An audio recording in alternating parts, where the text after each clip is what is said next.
Bonjour, je m'appelle Claire Stride et je suis ravie de te retrouver pour ce nouvel épisode de Pleinement Moi. Je suis consultante en intelligence relationnelle et émotionnelle et je suis là pour faire en sorte que dans ta tête, dans ton cœur et dans tes tripes, ce soit pas trop le bordel et que tu réussisses à trouver qui tu es vraiment. Je le fais avec les chefs d'entreprise, les salariés, les particuliers, j'accompagne même les familles, et notamment les familles qui ont des enfants au profil neuroatypique et hypersensible. Je m'occupe aussi des adultes avec ces spécificités-là. Il y a quelque chose qui ressort beaucoup dans les échanges que j'ai avec les personnes de tous âges, en fait, c'est le fameux syndrome de l'imposteur.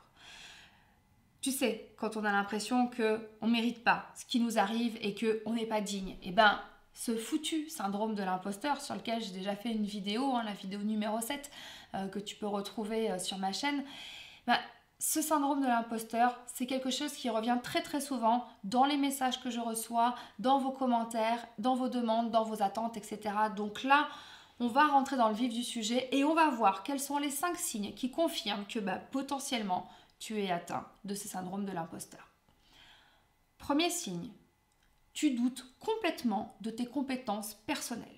Tu n'as absolument pas l'impression d'être à la hauteur. Tu penses que ce que tu fais, c'est pas assez bien. Tu es tout le temps à la recherche de la perfection.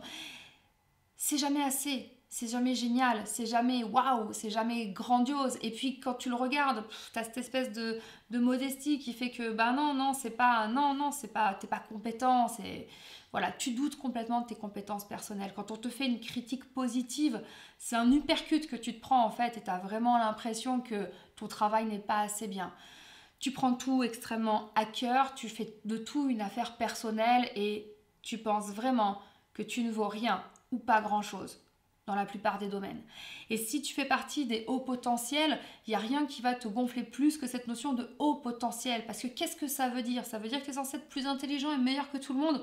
Non, tu le refuses. Au contraire, tu vas avoir tendance à te considérer nul et à penser que tu n'es pas aussi intelligent que les autres le voudraient. Parce qu'il y a ce poids de la notion de potentiel. Un potentiel, c'est un truc qui peut être. Mais quand on est haut potentiel, et ça je suis bien placée pour te le dire, les gens attendent, quand ils le savent, ils attendent de toi des trucs de dingue en fait. Et c'est épuisant qu'on attende de nous des trucs de dingue parce que du coup on s'en remet une couche et on s'en remet une couche et on est sous pression tout le temps et on explose en plein vol. Donc, premier symptôme, tu doutes complètement de tes compétences personnelles. Le deuxième, c'est super difficile pour toi de demander de l'aide. C'est même carrément impossible. Pourquoi? Parce que demander de l'aide, c'est totalement inconcevable. Ça veut dire que tu es faillible. Ça veut dire que seul, tu n'y arrives pas. Ça veut dire que c'est un aveu d'échec, en fait, un aveu d'incompétence. On ne va pas demander de l'aide. Ça craint de demander de l'aide. On ne veut pas que les autres aient pitié de nous. C'est absolument inenvisageable. Donc, ça ne peut pas exister. On ne sait pas aller demander de l'aide. Donc ça, ouais, ça fait partie aussi du syndrome d'imposteur. Troisième point, on a tout le temps peur d'abuser des autres. Tout le temps. Il y a le fait de ne pas aller demander de l'aide, mais il y a le fait de rien aller demander du tout en fait. On se débrouille tout seul, en mode super-héros, mais juste super isolé. On ne sait pas aller vers les autres. On a peur qu'à chaque fois qu'on va demander quelque chose, on est en train d'abuser de... Alors que c'est des choses totalement classiques et légitimes. Si on va demander des conseils, si on va demander des informations, si on va demander des documents, si on demande une relecture, si on demande... je sais pas moi, un avis ou quoi que ce soit, on a tout le temps peur de déranger et tout le temps peur d'abuser de la gentillesse du temps des autres. Tu sais, nous, on le fait tout le temps. On fait des tonnes de choses pour les autres, on fait même plein de choses à la place des autres, on fait même plein de choses pour les autres. On ne sait pas rendre un petit service, on sait juste en faire une montagne en fait à chaque fois. On ne sait pas faire insignifiant, on fait un truc de ouf, mais nous on a l'impression que c'est insignifiant. Et pour nous c'est normal, on s'en rend même pas compte. Mais quand on va demander quelque chose aux autres, on a peur d'abuser d'eux. On a peur d'être tout le temps en train de dire « Oh là là, j'ai encore demandé ça, j'ai encore sollicité un tel pour ça, là, il faudrait que machin me donne telle info, mais je vais pas y aller, je veux pas abuser. » Ça fait aussi partie de notre fameux syndrome d'imposteur. Quatrième point, on pense qu'on ne mérite pas notre place. Et ça, je l'ai beaucoup vu chez des managers, même chez des chefs d'entreprise. Des personnes qui me disent « Oui, mais tu sais, en fait, je suis pas du tout à la hauteur de ce que je suis en train de faire. » Là, on m'a mis là, mais c'est pas ma place en fait. Moi, je préférais être, tu vois, à l'échelle en dessous. C'est beaucoup de responsabilités. Tu vois, on m'a donné une prime ou j'ai un salaire, mais il correspond pas à ce que je devrais gagner en fait. Parce que tu vois, c'est pas mérité tout ça. Je suis pas à la bonne place. Moi, ma vraie place, elle est en dessous.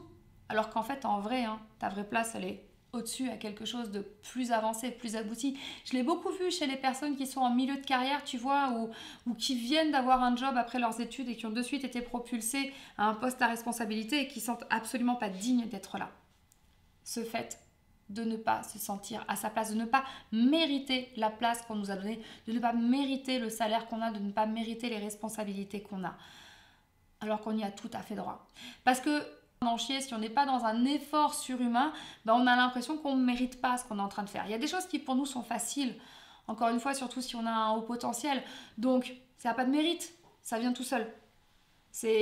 On est capable de faire plein de choses, tu sais, c'est cette logique de multipotentialité, en fait, de multitâche, on va dire. On sait faire plein de trucs et même s'il y a un truc qu'on n'a pas appris, on nous demande de le faire à la dernière minute, bon, on va être capable de le faire. Avec cette espèce de retrait de oh, attends, je vais faire ce que je peux, je vais faire de mon mieux, puis on sera jamais satisfait, et puis ben voilà, les autres seront époustouflés, et puis toi, tu auras juste l'impression d'avoir fait de la merde en fait, mais c'est parce qu'on fonctionne comme ça. Donc, on a l'impression de ne pas mériter sa place, de ne pas mériter les reconnaissances qu'on a.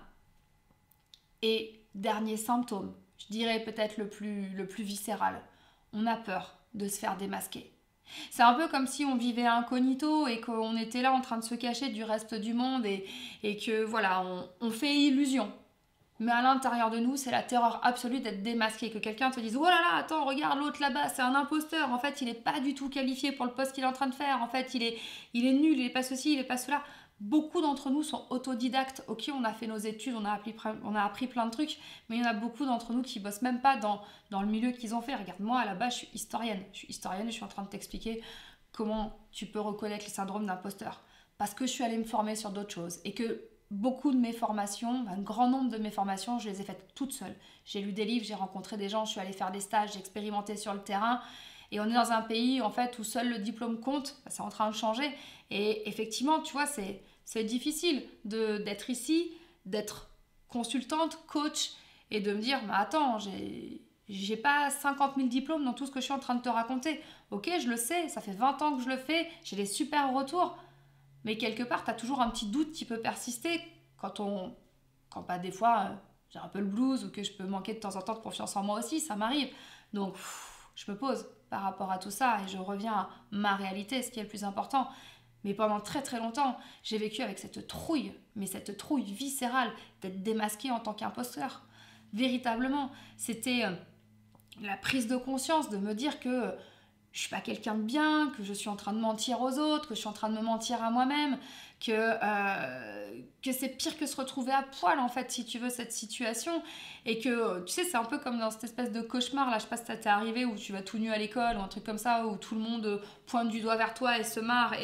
Et voilà, c'était cette grande terreur d'être vraiment mise à nu, foutue sous les projecteurs comme n'étant pas la bonne personne, comme étant quelqu'un qui ment par rapport à tout le monde, comme étant donc ce fameux imposteur.